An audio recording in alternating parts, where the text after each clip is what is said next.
What's found its way on the cutting room floor today, Amanda? Do you remember the Tamagotchi? Do I remember the Tamagotchi? Were your kids into it? Yeah, my daughter was into it, and we had to, because she couldn't look after it, so I ended up cleaning up its poop, its digital poop, and you had to feed it. It was a pain in the neck. And then it died, and you have to go and buy another one that was similar and get it, and you couldn't get it along the journey. A lot of girls were into it because they tapped into that idea of kind of nurturing. It was seen as like a precursor to looking after a pet or, God forbid, a baby. But I had a friend who got into a lot of trouble with her child over this because there's some drama going on in the family and the dad passed away. And the daughter just took off and played these. The Tamagotchi led to a whole lot of similar kind of games where you had to be hyper vigilant. And suddenly they found that she'd become obsessed with this computer, was spending a lot of money on it, and they had taken their eye off the ball while they were dealing with the drama of the horror weeks that were taking place. So these Tamagotchis, I know that they're all about, come and look after the little pretend pet. Mm-hmm. But I see a darker side to this, is that it creates that hypervigilance. If I don't look after it, it will die.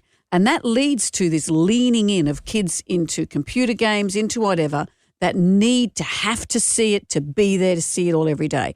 Anyway, Tamagotchis fell away, didn't they? They went away, thank the Lord, although I think I've got some under the house somewhere. Well, they're probably worth a lot of money because Tamagotchis are back, to the point where they've even opened their first brick and mortar store in the UK this year.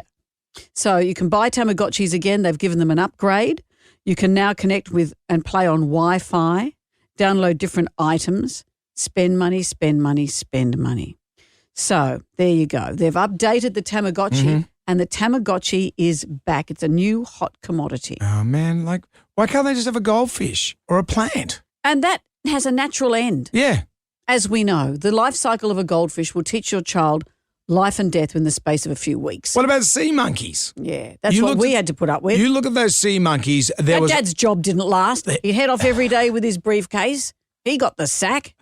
You know, those sea monkeys, they're pretty much just lice, aren't they? They're pretty much lice. And you had to pretend that you had microscopic eyes. Yeah, but according to the back of the comic book that they were advertised on. Oh, there's a little baby in a high chair. Dad's heading off to work. It's a utopia. They lived in a castle. And none of us had, no homes had the technology where we could zoom in to see that they were actually prawn lice or whatever they were. That's what they were, prawn lice. Yeah. They don't look exactly like they did on the packet, but none of us had the technology to see it and know it. Mm-hmm. I wonder what happened to those sea monkeys. Did they indeed grow up into giant things? They're ruling the sewers. Giant prawns. Yeah, and there's Dad with his briefcase. Yeah, and Mum with a kid in a high chair marauding over the sewers. Dad's going, he's got to tend to other larvae because he hasn't been keeping it in his pants at work.